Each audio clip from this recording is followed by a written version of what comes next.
All right, I made a really early trip this morning to try and actually get a hold of one of those new MoonSwatches. Yes, I've been very anti-hype on the MoonSwatches for a long time, since pretty much their initial release.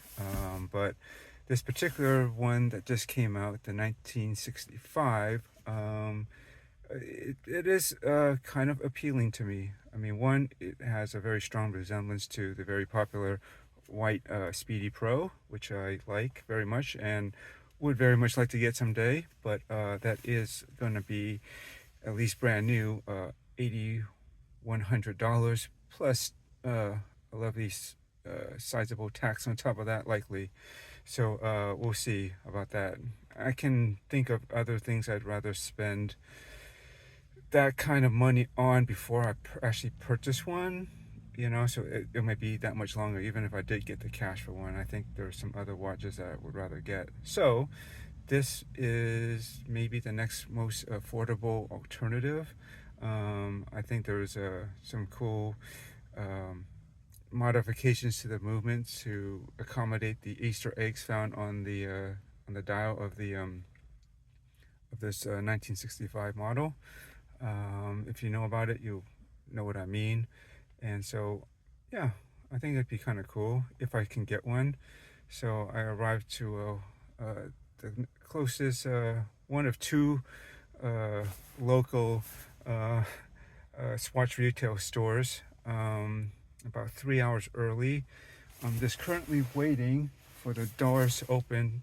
This one's in the mall over in San Jose, or actually Santa Clara, yes, more specifically. Otherwise, I could have gone up to San Francisco, but the parking is a lot more expensive out there. And if you know the recent situation up in San Francisco, it's a bit shady and not that excuse me, not that good as it used to be. And yeah, I have to admit, leaving my car parked somewhere out of sight with minimal security likely, and possibly some people involved in the break-ins in the garages, who knows, they pay off the security guys that supposedly watch the cars or whatever. That's what some people say, that they might be part of it. I don't want to come back to a smashed window, even though I could keep everything out of sight. You never know. Some people just do it just to, it's like, all right, they might have something hidden. Well, let's just give it a try anyways, right? And it's like, again, parking's very expensive and the risk there. And then, who knows in the area, what kind of unsavory fellows that I might encounter. So, yeah, I even though the San Francisco store would have been tiny bit closer, the parking situation, the general situation in the area, probably not going to make me feel comfortable waiting for. I was planning to be there about 3 hours early before they open, just to hopefully get into a line. And I'm hoping there isn't one. Also here, I don't see anything yet.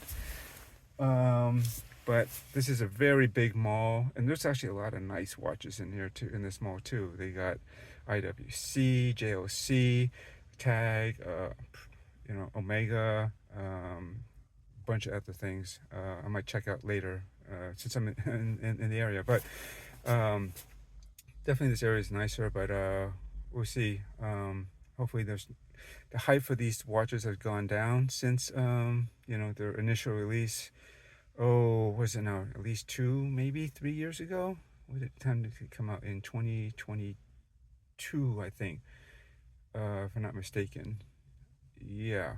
Yeah, people have gotten kind of MoonSwatch sick, at least in the very niche watch community, because I guess they see and eat up all this information all the time. And then, with so much the limited edition releases and just kind of rehashing the same thing, especially with those special like full moon ones, where they have just they all look basically the same. For I think the only thing that changes is maybe the second hand on each one of those. And they're very hard to find too, since they not only sell those at only the retail stores, but only select retail stores, if I'm not mistaken. So not all the Swatch stores will have them. If I remember correctly on how that works, and it kind of alternates. So that kind of sucks. I mean, there's basically zero chance to actually collect them all unless you actually make the effort to travel around. If not, countrywide, worldwide to do that. But these should not be limited edition, as I understand it. They should be part of the main lineup. But it would be cool to be able to get one. For the price, yeah, it's not cheap. But then I think this particular design and what they did with the movement with the chronograph is kind of a neat little mod to it, and you'll see this little event that occurs. It's pretty minor after a while, but just the way it works is pretty unusual every 65 minutes. So if I can get it, I will demonstrate that and explain it as best as I can. I was reading something on Teddy Baldassar's I guess his website. He had an early review of the 1965 and explained the words, and I was trying to grasp exactly what was going on, and I'm not sure if he actually put it down correctly in writing, but from what I understand, it basically when you run the chronograph, it does do 65 minutes, but just on the 64th minutes, just before you turn to 65, the hour will advance into the hour counter will revolve once and go basically move up 1 hour to mark that first hour or whatever it is. But basically, imagine just starting and it does the first hour, and then at the same time the minute counter will also do the same revolution, but it will actually, instead of landing on 65, it will actually advance and go past that and go into, it's like the counter resets right after 65. It counts again 1 2 3 4 5, but it stops on the 5, so it'll advance 5 minutes ahead. And I believe the reason for that is so that you can actually do some practical timekeeping with that odd functionality, so that, because if the hour advances at 65 minutes, that means basically it's 5 minutes behind what it should be, right? So that's why when it does that, the actual minute hand, it does a 65, but it'll stop on the 5, so it'll make up for that 5 minutes behind. So it'll be in the right spot, and then it'll keep counting from there, and it'll keep repeating this cycle until you stop, basically, if that makes sense. It's a little confusing to grasp for some, and even myself for a moment, but I think that's how it works. And if I can get a hold of one, I'll try and demonstrate that, and then it'll be clear. And then you're like, ooh, it's kind of cool. But it's just a little thing. I think at least that Easter egg where they put the 19 for the 19 hours, and then the 65 minutes for the 65, so it's 1965. That's just a thing that's for that particular watch. To make that actually functional and not just aesthetically, just an aesthetic form or design choice that has no real functionality, it actually does. So that's good, because otherwise, if it was just like not truly doing the 19 hours and 65 minutes, it's actually behind the scene inside is actually working the same as it normally would, that would be kind of lame, because it would be kind of fake, right? The hands wouldn't match up with where it should be on the subdials, and it's actually counting normally, but it just shows something different on the dial. No, that wouldn't be good, and they're not doing that. And otherwise, if it didn't do that little trick where it advanced ahead 5 minutes every hour, so that it can make up for that lost 5 minutes when it just turned to the hour, then it would be way off. That minute count wouldn't make any sense at all. You can always advance an hour, but then trying to sync up the minute counter, if it's always going exactly 65 minutes, it will never be in sync with where it should be, right? It'll be really confusing to read. So I believe that's why they made it the way it is, so it'll all match up in the end. And yeah, there was something else I was going to say, but I lost my train of thought. Anyways, we'll see. I am still probably, let's see here, 2.5 hours ahead. I think I'm at the closest entrance, sort of, but I'll see. I might check to see if there's something to eat, and I might check around one of the other entrances to see if I feel like that might be more likely to open first.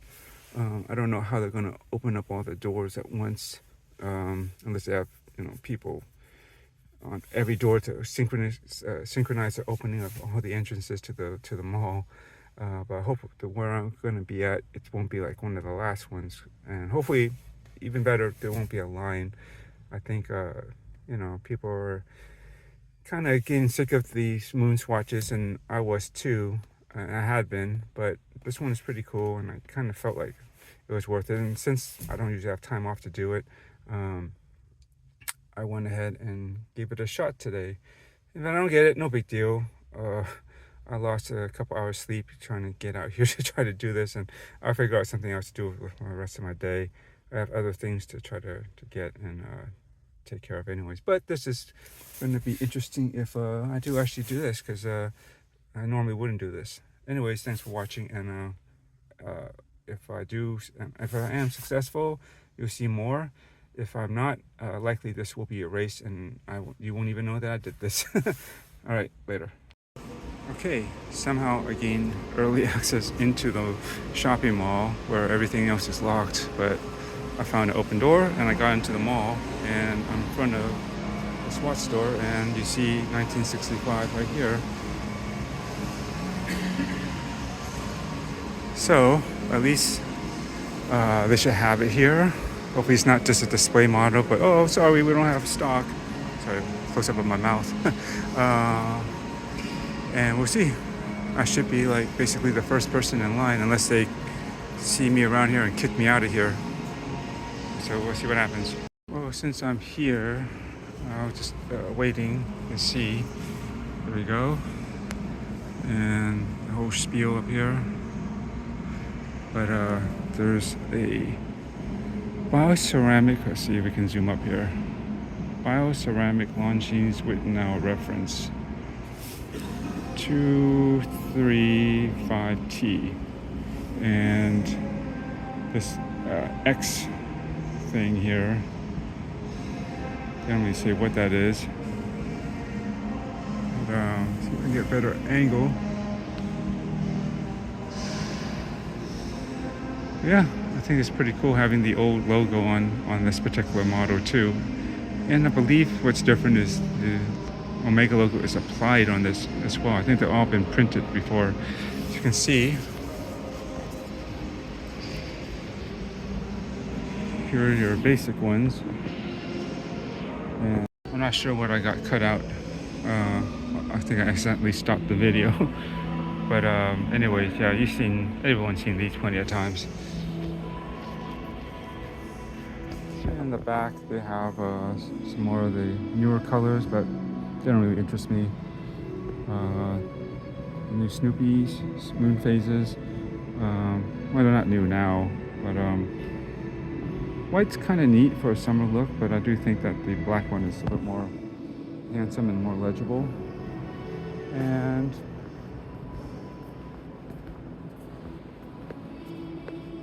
oh, we've got some stuff coming out over here. And then the Blancpain 50 Fathoms Scuba Edition. I wonder if those are going to be the new 1965s ready.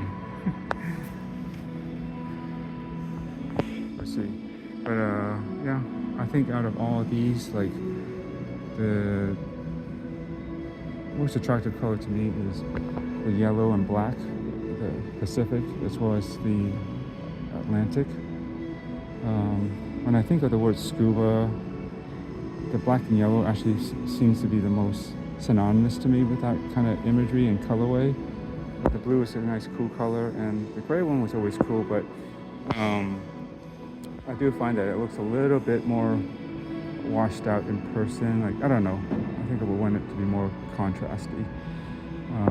But you like that subdued look, that's good. But I think these are this is the next subdued. It's pretty safe, black and blue. Then I think this one is actually very vibrant and contrasty, which is good. So we'll see. All right, so I just walked out with one of these. Hopefully this thing isn't backwards. I'm gonna have to flip this around. But there it is. See, the line actually isn't too crazy. There was like maybe I was like the first two to get in, and I was the first two to get in. To this other guy, we just were talking all this time, the last 2.5 hours or so, and the line only built up to be about 10, maybe 15 people long at most. Not too crazy actually, and they're letting people in 2 by 2. So there we go. Did it. I think this would be a pretty good watch to have fun with while I slowly, but hopefully surely save up for the real white dial MoonSwatch. But again, as I mentioned earlier, if I did save up nearly $8,000 or so for a nice watch, I do think I might end up with something different than that. There's definitely, I mean, I wouldn't mind this Chronomaster from Zenith and so forth. But I'm going to check out the rest of the stores in this mall. This is at the Valley Fair, Westfield Valley Fair shopping mall in Santa Clara. And they got a lot of high-end watches down here too, I think. They got Omega. Actually, they have Rolex, and they actually have, at least in the window, they actually have like Submariners, as well as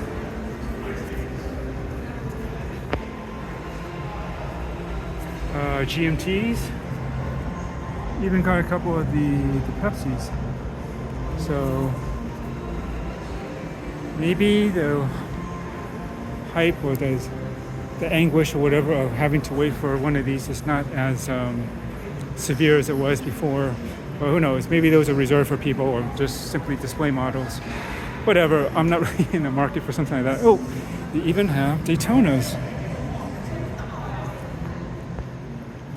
You can see that. So, and nice white dial Explorers.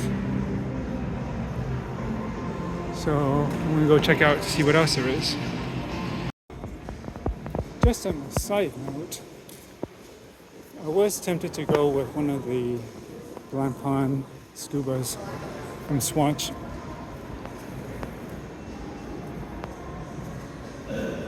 Kind of tempting to have some fun with, but and I would have done maybe the yellow one, which was, I believe, the Pacific. Sorry, I keep zooming in on my mouth because I don't realize how close this camera is. I'm gonna find the way out of here. I just want to find, I think the rest of the watch stores are going to be outside. I want to just check out Tag. But I was going to do that. The Scuba looks kind of cool in the yellow and black, as I mentioned earlier, but I wasn't really prepared to spend nearly $700 today on 2 plastic watches. They should be readily available anyways if I decide I want to try to mess around with that. So anyways, let's see what else there is. So they got a Tag store here. I think I'm just going to check it out to see what they got. They should have the new Formula Ones. I do miss my Tag Carrera, the Montreal, which I am debating I'll be getting again. So here are the new Aqua Racers. They do look nice, but I still like my titanium one more. Just the finish and the gray, and it's really solid. It works great. Are these some of the new ones? The ones that they were 1,950. Now they are 1,000. These are those Porsche ones that have that weird. Doesn't that mess with the timing? Like it runs fast at first and then it slows down the chronograph hand, like a kind of like the revs on a tachometer, as I understand it. And of course, the new Carrera glass boxes are really cool. Here's that new purple one, and yeah, this is definitely one you have to see in person. And I have to say, it looks much better in person than any of the photos and videos that I've seen. It may not even look that good right now with what I'm doing. But if I were to do one, definitely be this one of the first ones. Just like this, reverse panda kind of look. The dials are actually silver, not white, but they look white enough. And I do like that quirky date at the 12. So that might be it if I don't somehow buy back my old Carrera Montreal, which I really would like to get back, but I gotta see. And some more fancier skipper models, Porsche again, nice tourbillon.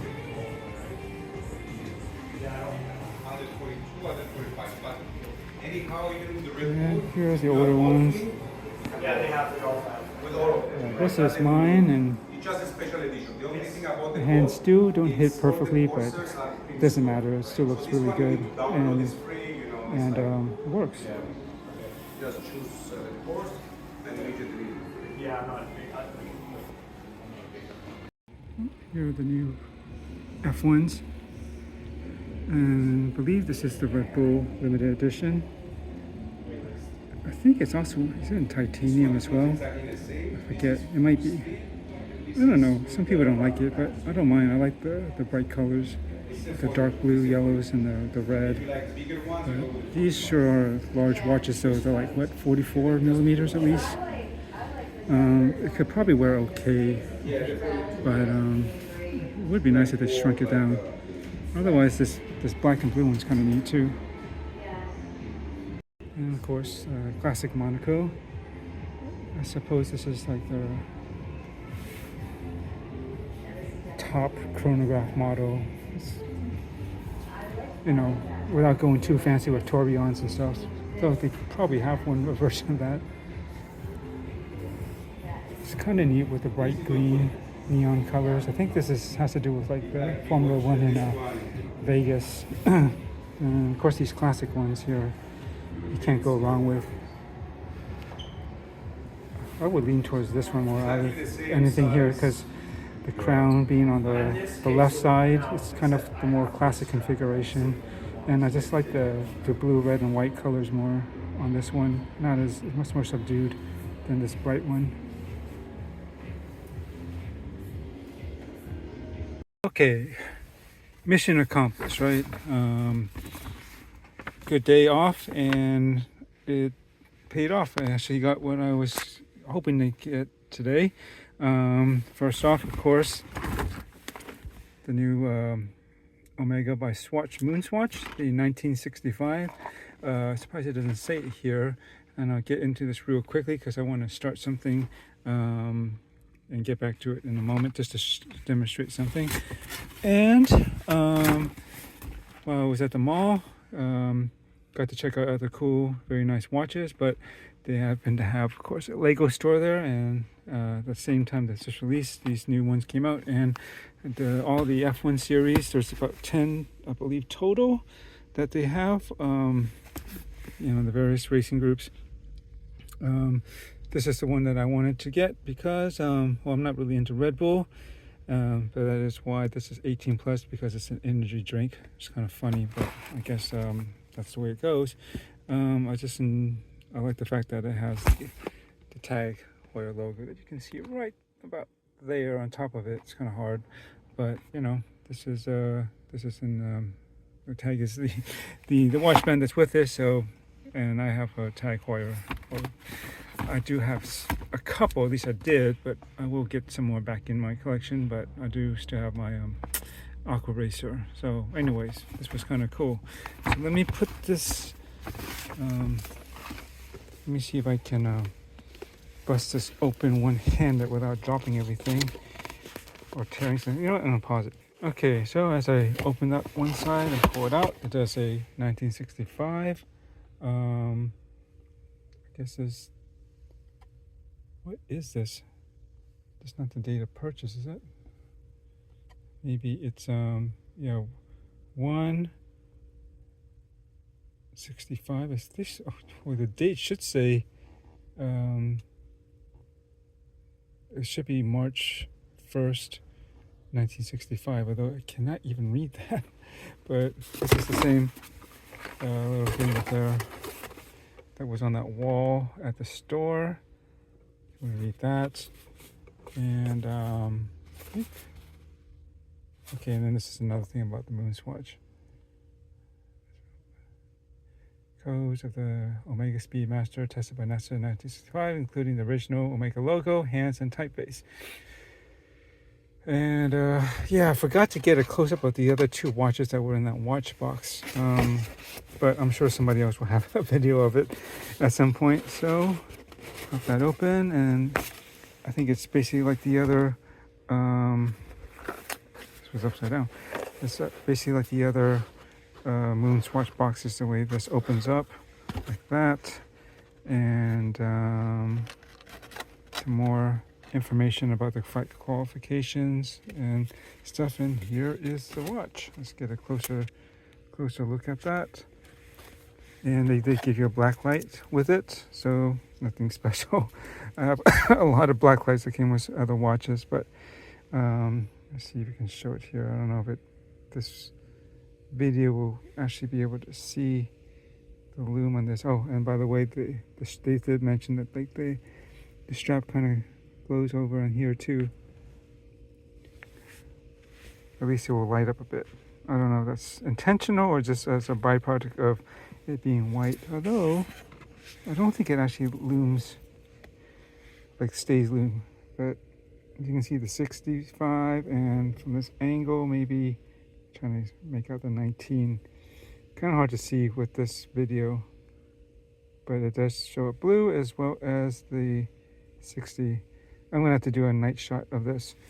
So anyways, let's closer look at it. I can carefully pull this out. Hang on. So back this up a little. Oh, by the way, I was on my mission with the Zin 155S Bright Star, and yeah, here it goes. You can see how it looks like. Let me get a closer look. So this is pretty much like the new white Speedy in a lot of ways. Not exactly. The placement of the subdials are not exactly the same. They are more evenly distributed around the dial versus on the real, or the true Speedmaster, we would say, from actually just Omega, not this collab plastic thing. The subdials are lower. They're more in line with the center of the dial, but that's fine. It's just what it is. And it does follow some of the same features as that MoonWatch rather, sorry. The way the subdials are kind of, lowered. It's got a bevel, and the way the center of the dial is a little bit raised compared to the outer parts, where the chapter ring is. So it's not completely flat dial around the edge as well. And I do like the fact that that the Omega logo is the old-fashioned style, right? And so what I'm gonna do is let this run. I should make a mark. It's about 12:30 right now. I gotta set the time on this watch too. And yeah, we'll see how this progresses as it comes up on the 65 minutes, right? So as I was trying to describe, this 19, well, it's at 0, but it will go around once and then land on the next hour, right? So it's be 1 hour or hour 1, and this one will also rotate around once it hits 64. When this rotates, this also rotates around, and it will land actually 5 minutes later, because 60. It's just to compensate for the fact that it changed over at 65 minutes over. And so, yeah. So there's 1 minute. And then they'll go up. So these increments are 5, 10, 15, 20. So it should land on, yeah, anyways, when it rotates around, it'll be 5 minutes past on this side, which should be right because the 19, when the moon, an hour at 65 minutes, it would mean it's 5 minutes behind. So it makes up that by being 5 minutes ahead again. So it'll all balance out. And I'm going to wait about 65 minutes or so, probably a little earlier, to get back to this so that I can demonstrate this. So for now, I'm just going to let this run as is, and we'll go with that. But, you know, it is what it is. I think it's cool, it's clean. There's definitely a sticker on this, which I will remove later. I don't want to mess with it just yet because I'm going to leave it in the box until I come back to it later. I gotta get me some lunch. I did not eat this morning before going out to wait in that and wait in line, which wasn't much of a line. Which I was trying to say at one point that yeah, I mean, having wait that long, even when it started to open up, when it's about time at 10, they were letting people in 2 by 2, and I was luckily one of the first 2 in, if not the first. Yeah, the line was only like 10 or 15 people long. And I do think that maybe there's a bit of MoonSwatch fatigue, you know. And I get that. I was like that for a while too. And I was actually kind of hoping that would be the case, so then there wouldn't be as crazy of a rush, or rather a line to try to beat, to try to get this. And like, I mean, I still did my part and got in early to try to you know, make sure I got one today, and it wasn't all in vain getting up early and all. But yeah, I guess I was kind of good that it didn't. It's not as hyped up as some of the other watches were, and yeah, I think that the way the counter works is kind of pretty neat. So we'll check that out later. Come back to it in about an hour, and yeah, even these. They redid the logo on the strap here. This matches this with the older logo, which is cool. And what's this Swatch here? I don't imagine this is a particularly great strap. They've been notoriously kind of, I think, disappointing for most people. So there are so many aftermarket strap options for the MoonSwatches right now, both in a similar configuration like this, but just better made. And as well as some other ones. I know there's some rubber straps that are actually pretty nice that you know, that are fitted to the case, so it just kind of blends in and molds into this really nicely. So I don't know, maybe one of those later, and I'm sure this will work on a variety of NATOs as well. So yeah, I'm looking forward to trying that. I'll give you a better look at everything else. It's not really much else to see. I mean, it's gray in the back, and there's probably a picture of a moon on the battery cover, as some of the other MoonWatches are. The ones that, like the MoonWatch version, the original one of this, the MoonSwatch back then, and they still have it now. And well, the other ones would be planets or the sun in the original solar system. But yeah, there we go. I think this makes for a decent placeholder until I either get the real one, or at least maybe this will be it for now. I don't know. I might do a first Omega Space instead if I did one. Or again, spending that kind of money, I might likely look for some other nice watch, other chronograph, before I hit up a Speedmaster. I don't know. We'll see when that time comes. It'll be a couple years, I think. But for now, what the heck? This is should be fun and do its purpose, and you know, it looks good. And that's about all I can say. Thanks for watching, and I will add a clip at the end where I get back to this, just as it should be doing its little, they call it a victory lap, where the two subdials run around, and you see how the time adjusts because of that.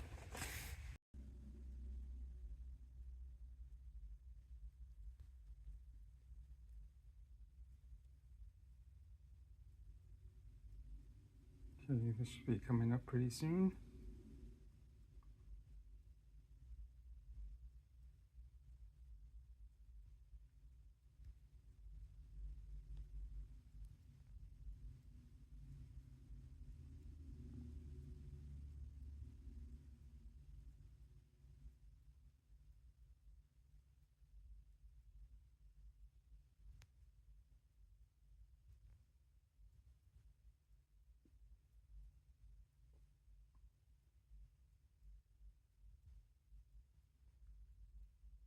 See if it does the little trick, the victory lap.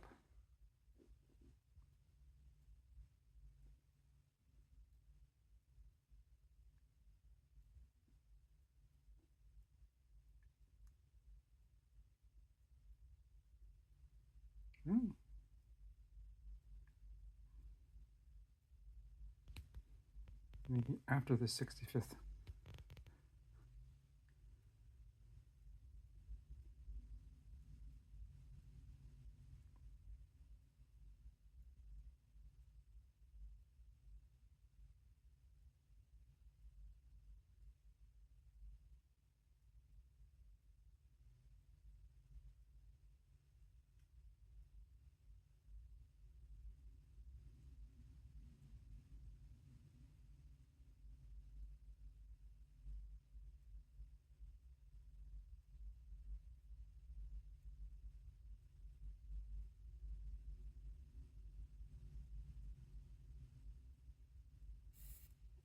There we go.